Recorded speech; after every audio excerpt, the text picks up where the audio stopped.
Heavy rain in Gauteng has led to flooded roads, a hailstorm in some areas, and a car accident on the N3 highway. However, no serious injuries or fatalities have been reported as yet.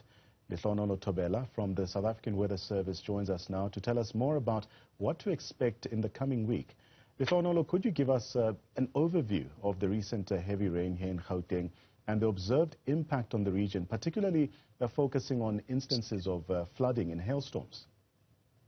Good afternoon, Ace, and thanks for having me. Yeah, on Friday we had a yellow level 2 warning for severe thunderstorms that was expected over the central and the eastern parts, specifically in the northeastern parts of the country, which would cover Gauteng and parts of the eastern parts of the northwest province and some areas over the eastern areas of Free State and parts of the south high, or rather southwestern highveld of Mpumalanga.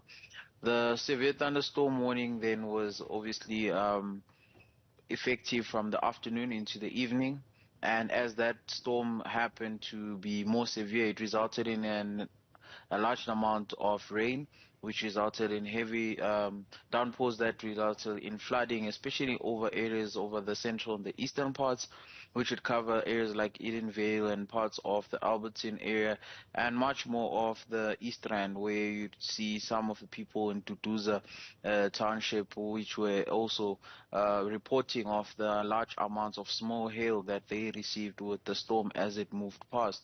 So yes, we were expecting some convection with an unstable atmosphere that we had on Friday, and with the warnings, it seems to have came about to bring about the warnings as we were suggesting.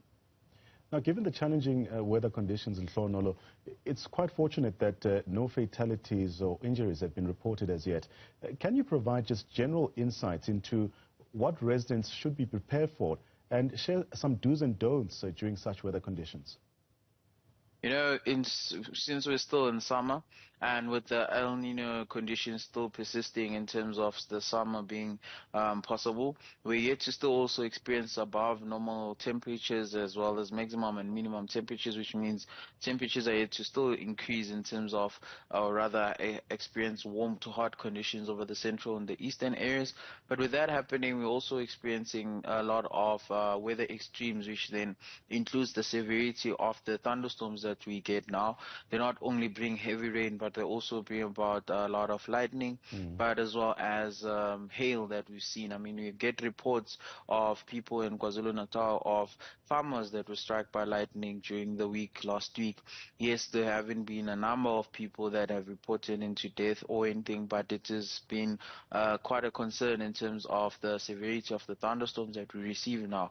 They're part of the batch of the weather extremes that we're receiving in terms of what the El Nino was expected to have been brought about over the central and the eastern parts. Yes, with severe thunderstorms, we always give cautious in terms of if you are to drive, give a distance that is safe for you to actually start to become or stop the car if should it be happening that you have some obstacles in the way. I mean, as you've mentioned, on Friday there was a heavy storm that went through the N3, and you had an accident in areas around the Edenvale where during the storm people went through an accident. And when that happens, it's kind of the things where we always suggest that people keep their lights on when they're driving, make sure they're not speeding during heavy rain, as well as if you can stay at home, rather be at home than to be traveling through the rain.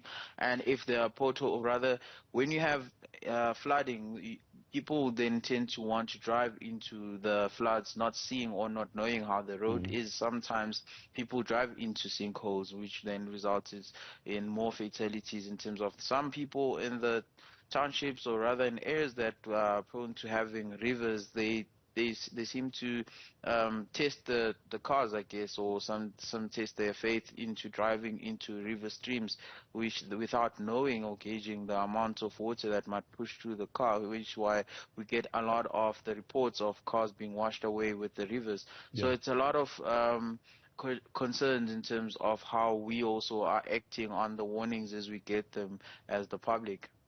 Speaking about that, Lehlohonolo, how does South African Weather Service then communicate such forecasts to the public? Because, I mean, communication is key, especially in this kind of environment.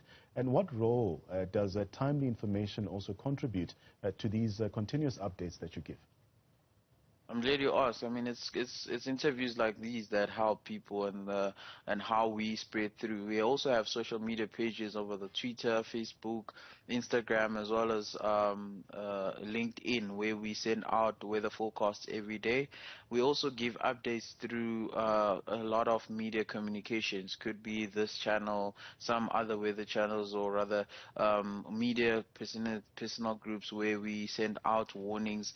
We also have a warning system that goes to insurance companies, and everyone that gets to have the privilege to have a radio also gets weather updates every day from the South African Weather Service, which then helps in communication. And we can only reach the ones that are listening.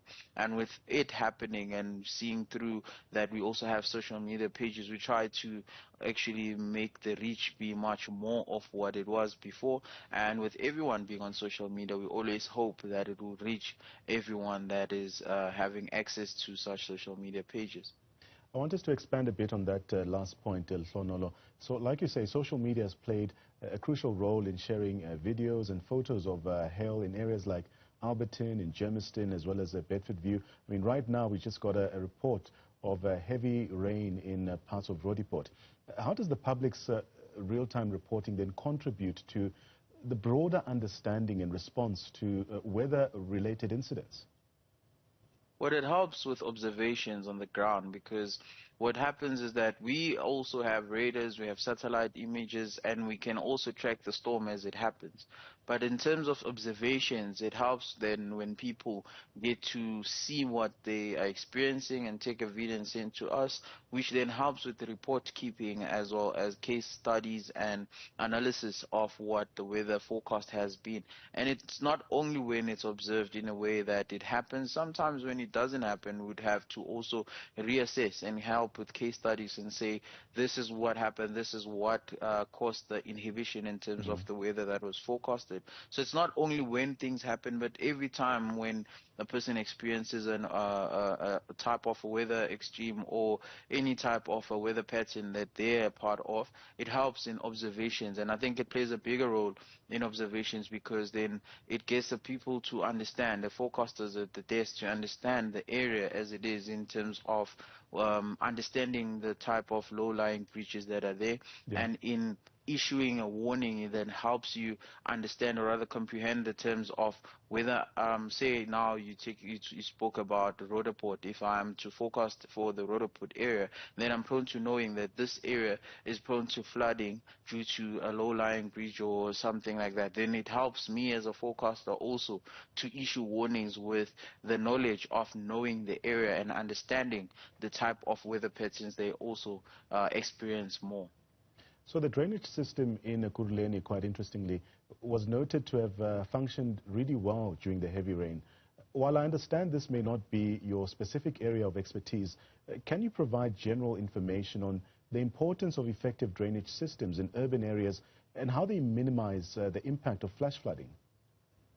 I think, you're touching a good thing, because, I mean, it's a disaster management side to actually know the parts of the rather country as a whole where they need drainage systems and the maintenance. But in terms of the weather and infrastructure, there should be a very correlation in terms of a balance, due to that every area should be able to contain the amount of rain or weather flooding that might happen in an area, for it to sustain or rather minimize the fatalities that might happen in an area due to heavy rain or hail or any types of. So drainage system is very much important in those areas, because you have people who commute every day, you have people who use the roads, and it wouldn't be nice to be having, take for instance now we're in summer and we're having thunderstorms each and every day or every 2 days in the area, especially in the Highveld, due to the convection and the heat and every other weather system that we might have. So without drainage system, it would mean you'd have water accumulating on the roads, and with water accumulating on the roads, with every raindrop that still counts in every 2 days, it would then increase the impact in terms of the roads being waterlogged, the soil being saturated, which would then say cause some more havoc in terms of the flooding, runoff, as well as some parts of infrastructure damage in terms of traveling, also driving through the cars. So you wouldn't. It's what brings about sinkholes in some areas where we know that some parts of Pretoria also experience sinkholes due to a lot of water that then seems to be there, and the ground gets waterlogged, and with it being heavy, then you end up having much more of the potholes, sinkholes. So drainage systems are critical in an area because they help in terms of the water then being moved away, or rather being taken at a quicker pace as soon as it lands on the ground. Lehlohonolo, as we wrap up our conversation, can you provide a general outlook for weather conditions around the country, and if there are warnings for this coming week? All right, currently we have a sketched to isolated chance of showers and thunder showers over the central and the eastern areas of the country, with a warning just mainly over the escarpments of KwaZulu-Natal, spin over to Mpumalanga, with a yellow level 1 warning, which would mean we have a high likelihood of the warning happening, but the impact would be minor should it happen. And tomorrow we have a sketched to widespread chance of showers and rain over the eastern areas, which would also cover the western interior of the KwaZulu-Natal province, parts of Mpumalanga, Gauteng, as well as the eastern parts of the Free State province. So with that, we have a disruptive rain warning, which is a yellow level 2. Also a minor impacts that are expected, but a high likelihood of it happening, considering that there are some areas over the western parts of KwaZulu-Natal that have also experienced much more of damage due to the rain. We also have a warning around the area for tomorrow, which would result in some heavy rain, which would then eventually lead to disruptive rain that might cause some flooding in some areas in the mentioned provinces. In spreading to the week, we are still having a sketched to isolated chance of showers and thunder showers, which remain over the eastern parts and the northeastern areas, which would include provinces like Limpopo, Mpumalanga, Gauteng, the eastern half of the Northwest province, and most parts of the Free State and Eastern Cape province. So it seems to be then still spreading over into the week, where we have sketched to a widespread chance of showers and rain, especially over the south coast and some parts of the eastern half of the Eastern Cape province, all the way through to KwaZulu-Natal. Thank you so much. That's Lehlohonolo Thobela for providing valuable insights into what to expect when it comes to the weather patterns this week.